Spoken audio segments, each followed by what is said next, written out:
Good afternoon, sir. Ngayon po is i-demonstrate ko po ang Excel kung paano kunin ang average, average if, count, count if, sum, sum if, max, and min. So, may table na po tayo dito and ang table po natin is about sa grades and yung mga name ng students and yung subject.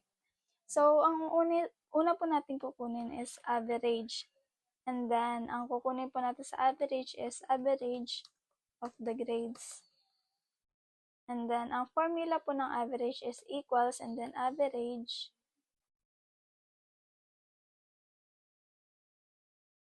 and then C2 hanggang C11 kasi nandito po nakalocate yung ating grades. So, C2 and C11.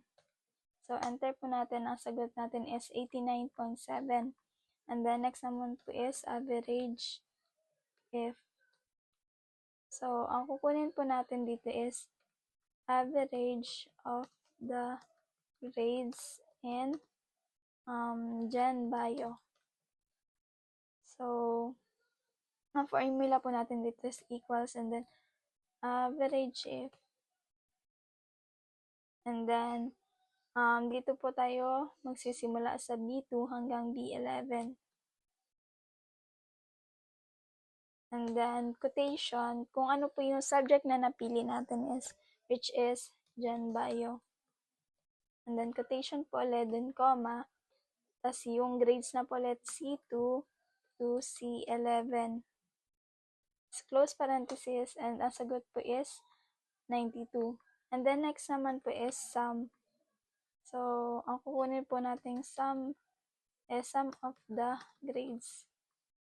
So, ang formula po natin dito is equals and then sum and then C2 to C11.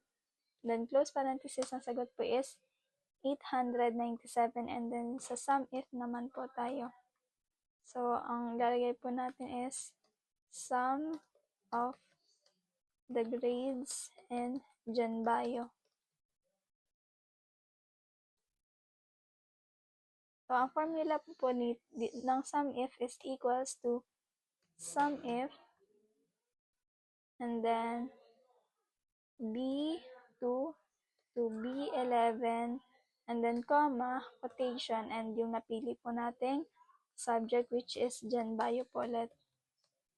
And then quotation, then comma, tas yung grades po, C2 to C11.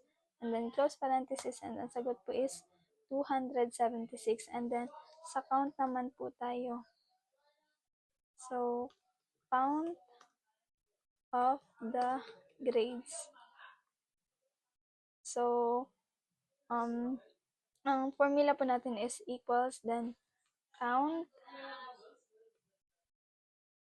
and then C2 to C11.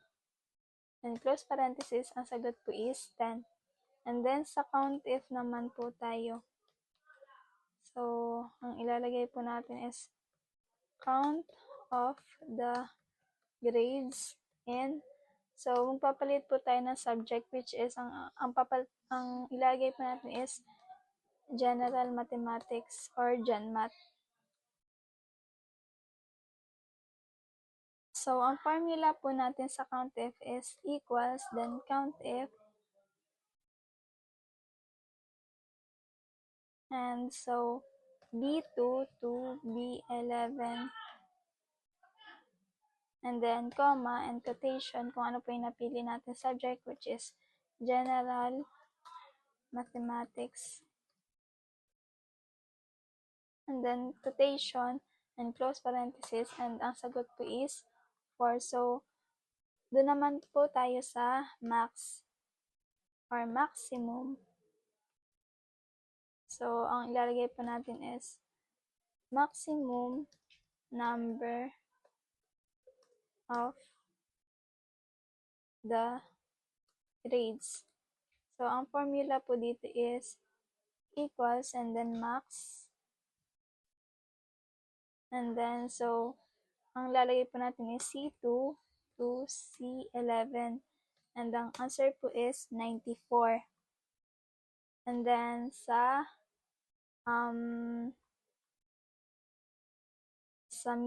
minimum naman po tayo. So, minimum number of the grades. So, ang formula po natin is equals tas min and lalagay po natin C2 to C11 then close parenthesis. Ang answer po is 75. So, nakuha na po natin yung average if, sum if, count if, max and maximum. So, yun lang po and thank you.